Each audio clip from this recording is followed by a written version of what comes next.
Northrend. It feels like a lifetime since I was last here. Something out there is threatening the Lich King. We must reach Icecrown quickly. My king, we'll need to establish a base here first. But this island is nearly devoid of resources. What the? They look like High Elves. What are they doing here? Prince Arthas, we are the Blood Elves. We have sworn to avenge the ghost of Kael'thas. This dead land will be cleansed. Northrend belongs to the Scourge, Elf. You made a terrible mistake by coming here. Slay them! Onward for the Scourge. Slay them in Azjol's name.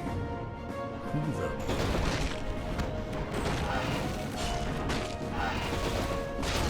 Thanks for the assistance, Mighty One. The Lich King sent me to aid you, Death Knight. I am Anub'arak, ancient king of Azjol-Nerub. I welcome your aid, Anub'arak, but we have little time for pleasantries. We must reach Icecrown immediately. Hey everyone, how's it going? Welcome back to Let's Play Warcraft 3: The Frozen Throne. Arthas has landed back in Northrend. It's been a long time since we've been here. Who cares about any of that? Anub'arak has finally showed up. I've been waiting literally the whole LP for this moment. Anub'arak is certified seal of approval, best boy of Warcraft 3. He is my big favorite. And I think maybe he's just my type. Maybe strangely modulated voiced bug people. Maybe that's just my big jam. Because you know what? Abathur in Heart of the Swarm is also like my favorite character in that game. Anub'arak is the best. He's the biggest bro, even more so than Kael'thas, and he kicks off the whole Azjol-Nerub subplot, which is one of my favorite bits of lore introduced in Warcraft 3. I'm so happy to finally have Anub'arak introduced into the game. His voice is awesome. He's got really good voice lines. Get some of his pissed sounds in, the secret lines, sometime in the near future. God, everything he says with that awesome vocal effect on him is just the best. Managed to preserve all three of the attacking ships too, which will make the next phase of this mission a lot easier. Actually, we did it pretty well. We did a pretty good job assaulting this base. I just used well and good interchangeably. Like, you can just do that. Oh, and he comes accompanied by a bunch of crypt fiends. And that's because he is descended from the same race as the Crypt Fiends. He's a Crypt Lord, in fact. So the Crypt Fiends and the Crypt Lords are undead versions of a race called the Nerubians, which are just gross spider people. And he name-dropped in his intro Azjol-Nerub, which is something we're going to learn a lot more about. The history of Azjol-Nerub and the Nerubians, who fell to the Scourge and were raised by the Lich King. No one around. I guess send the meat wagons to deal with one of the last couple of buildings here. And just Anub'arak will go ahead and queue up a bunch of commands to destroy all these barrels because they hold a lot of resources and a couple of tomes.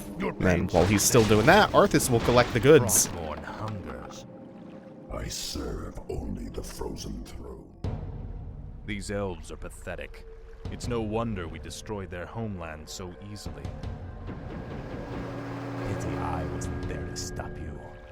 It's been a long time, Arthas. Prince Kael'thas, I haven't seen you since... You lead these elves? This group, at least. What you faced here was merely a scouting force. Defeating Lord Illidan's army will be far more difficult. Illidan? He's behind this invasion? He is. Our forces are vast, Arthas. Even now they march upon the Icecrown Glacier. You'll never make it in time to save your precious Lich King. Consider this payment for Kael'thas and other insults. Make haste. My enemies draw near. Our time is almost spent. Are you well, Death Knight? My powers are weakening, but I'll be alright. He's right. We'll never reach the glacier in time. There is another route we might take, Death Knight. The ancient shattered kingdom of Azjol-Nerub lies deep below us.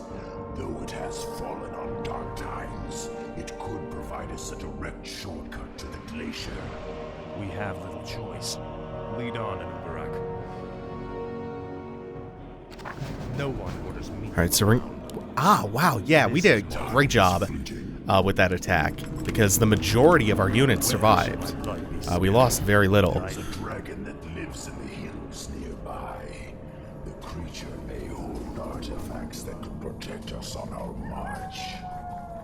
My fate is Because of that influx of gold and lumber that we got from the barrels, we can real quick just go double crypt, set that graveyard up, get some ziggurats going. We're gonna leave our two meat wagons behind so that they can defend us, or that they can help to defend us. We're gonna have a bunch of spirit towers very, very quickly in this mission. First, we just need to get our production up and running, since we really don't start with anything. They don't even start us with very many ghouls. We just have the one left over, and he is coming with us. I did forget to do one thing in the preparation, which is laying all of the goblin landmines that Arthas has been hoarding. They're really useful for this mission. Again, just some defensive measures, because this is another one of those missions where we're going to be ferrying our entire army from island to island, so we won't have too much left over back at home to defend. And even now, we're going out and heading into a big creeping expedition, because Anub'arak mentioned there being an ancient blue dragon. Remember, the blue drakes are the aspects of magic, so a lot of them are in some way spell immune or spell resistant, and they also have some really nasty spells themselves. Okay, we have our graveyard up. I think I'm going to prioritize upgrading the Crypt Fiends for this mission, because they are just so valuable, especially coming up right now. Everything that we're doing, we have 3 or 4 of these creep camps full of blue dragons. And then we'll also rush right to tier 3 when we have the means to do so we can pump just a couple of abominations out. It will make the later part of the mission really useful. So phase 1 was really just find a base with a usable gold mine, take it by force. The rest of this mission, you can see from how much fog of war there is, how much of the map is blacked out. There's quite a bit to this one. There's a lot of sailing involved, and then just constant fighting. There's very little traversal on land. If you're walking around, odds are you're fighting something. We basically have one huge base to get through, and then a lot of really insanely strong creeps. And we can even pump even more Crypt Fiends out and a couple of ghouls. Actually, we don't need that cannibalize. Might get that later. Right now, nah. at last. The restless dead. Dare enter my lair. I am Sapphiron, ancient servant of Malygos the Spellweaver. Explain yourselves.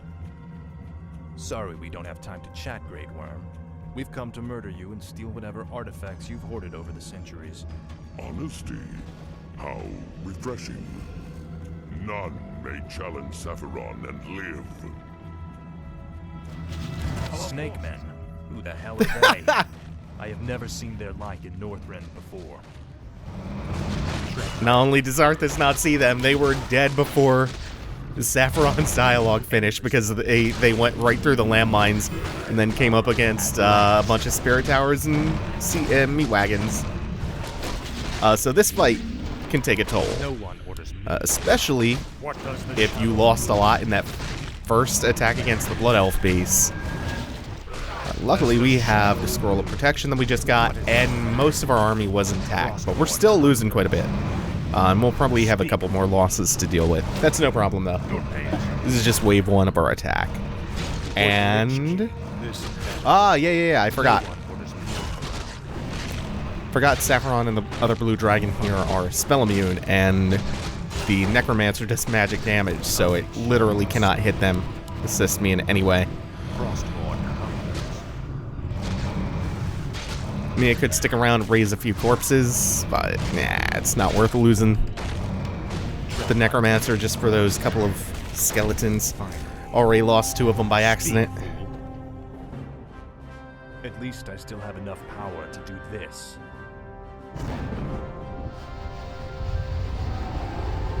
Most impressive. But you need to conserve your energies, Death Knight. We have a long road ahead of us. Yeah, this is the coolest! Now we have Sapphiron as a Frostworm. And Sapphiron is a unique Frostworm at that. An incredibly powerful one. I love the raising of ancient powerful dragons, and it's a recurring thing with Arthas. Sapphiron, I believe, is the first one, and then in Wrath of the Lich King, the opening cinematic is him raising this big skeletal dragon called Sindragosa. Like the opening CG cinematic for Wrath of the Lich King, which is the best WoW cinematic ever. And then there's an entire like subplot in the Dragonblight zone in Wrath of the Lich King, where they are working on raising from the dead I think it was the very first dragon, the progenitor of the dragon race, Galakrond or something like that. It's like this, almost the size of the continent, something like that. Oh, I can't build here because there's still a couple of intact mines. There's a good spot there. And then I just need 25 more. This was a bad time for these guys to come. Yes, we have Sapphiron now. We have Anub'arak. And we're going to start ferrying our troops to the next island. Also, Sapphiron said something that I want to point out. He said that he is in league with Malygos, the Spellweaver. Malygos is the aspect of the Blue Dragonflight. It's like their leader. And he is, once again, a raid boss in Wrath of the Lich King. Because he went crazy, which is the excuse for everything to become a raid boss in WoW. Everyone either goes crazy or it becomes corrupted. So go fight him. Go get loot from him. Malygos' whole thing in Wrath is all the mortals, they're so reckless and they have no respect for magic, so gonna take away all the magic and kill everyone.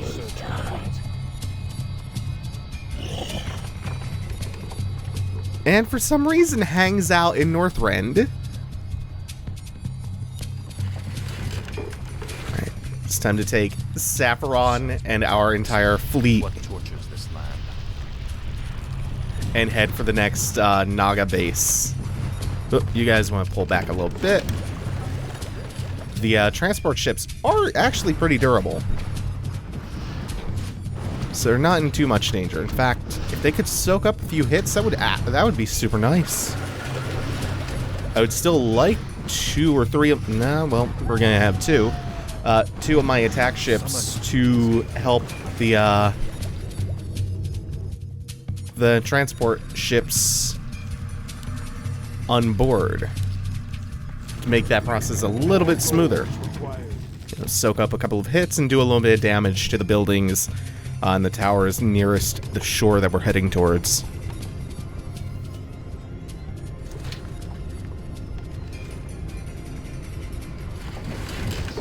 Caught right away. So So something really nice about Sapphiron, he comes with the Frost Breath upgrade from the Boneyard. He comes with that immediately, so he can freeze any structure he hits, including towers. And then Arthas also has that Horn of the Clouds, which does the Dragonhawk Rider ability to stop towers from attacking you. But we also managed to preserve. Whoa, whoa, whoa! Come on now. What is it? Damn. This is where we want our ships just clearing the shore for us, while everyone else moves deeper inland.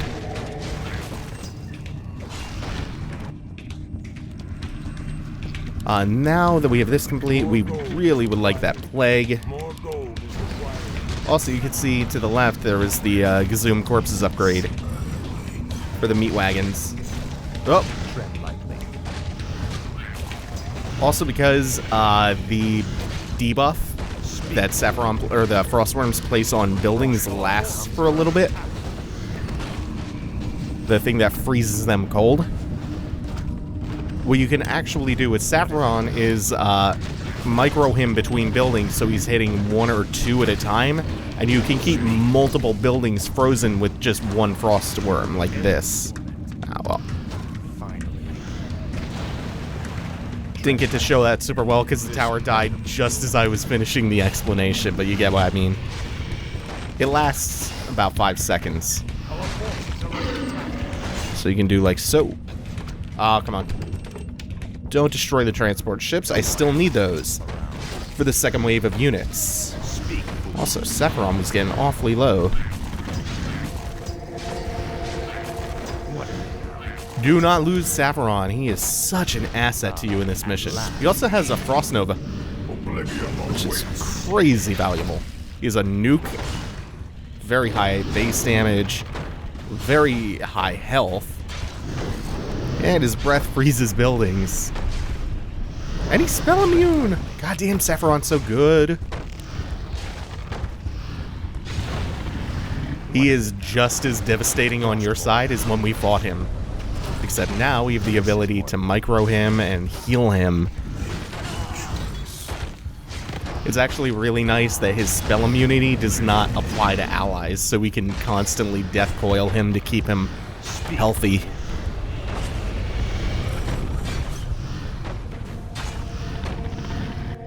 And we'll just bounce his breath between those 2 production facilities. And once we get 1 or 2 abominations, we'll start ferrying the army once again. Our forces are under attack. And provide some reinforcements. Actually, you know what? There's 2 slots left. Might just take them now. And bring the abomination later on, because it's going to take a second. This mission is really difficult to do if you lose the transport ships. For some reason, like if something goes really wrong. You can always purchase more at that shipyard, but then that's kind of a mess. And all we really need to do is make sure that the glaive thrower gets destroyed there. Because with just 1 unit group of units, even if it is, you know, Sapphiron, Anub'arak, and Arthas in that unit group, the upcoming creeps are incredibly strong, and Arthas is getting weaker and weaker by the moment. He's down to, I think, a level 6. What is it? When we started the campaign, he was max level. And that is one of the strongest abilities that Anub'arak has, is that Impale. It's a straight line forward. Pops everything in that line up in the air, then stuns them, does a bunch of damage. So real good nuke and real good crowd control. His other abilities is Spike Carapace, which is just, you know, thorns. And he can also raise dead units up as carrion beetles, which are actually fairly strong for just being free units. Well, free in that they only cost mana. We're finally food capped. Could build more, but I think the mission's going to end before that becomes super relevant. Finally. We will ferry the couple of ghouls, fiends, and abominations, though. Oh, we have one more coming.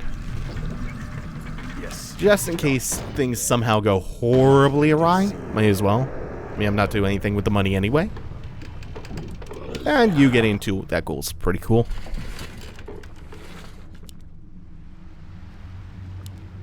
Speak, fool. And hey, speaking of Nerubians, a lot of the creeps that we're now going to be going up against will be these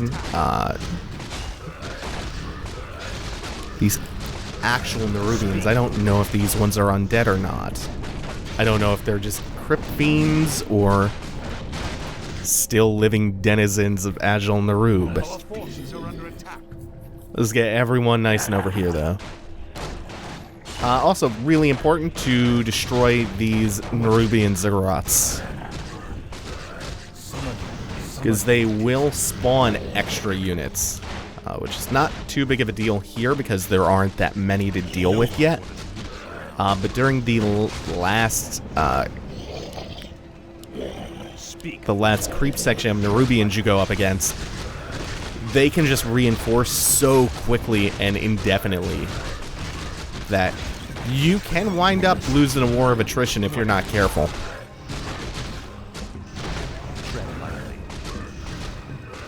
But I think with everything we have, we are free to just roll over it now. I think 1.5 unit groups is more than enough. But 2 full unit groups, or a little bit more, maybe closer to 2.5 now. That's overkill. We like overkill. Tread lightly. Now the one with Unholy Aura, luckily hasn't engaged anything yet, except this group that we're sending over. This is our 3rd unit group, just dedicated to destroying some of those back ziggurats. That is a huge carrion swarm. It pretty much hits everything in that choke point. Again, don't care if we lose these 5 units. We just want them to take out the backmost ziggurats, so we don't have to deal with infinite Nerubians. And with those destroyed, this actually becomes a really easy, manageable fight. Just have to take the buildings out first.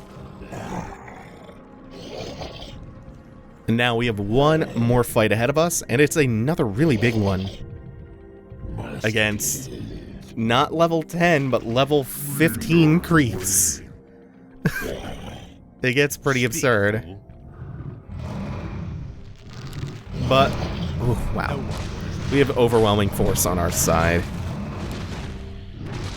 Drakes are level 6. These are level 10. And that big one back there is level 15. So he will not go down without a fight. Get Arthas over here to the corpses. Just like even more units to help out. Tread lightly. Yeah, and this is going super well. I don't know what all the misses are from. Unless he just has evasion on him passively.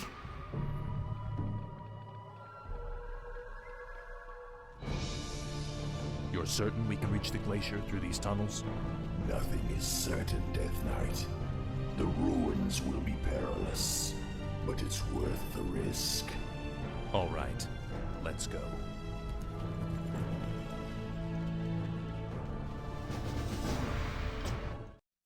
Thank you all for watching. Take it easy. Have a good one.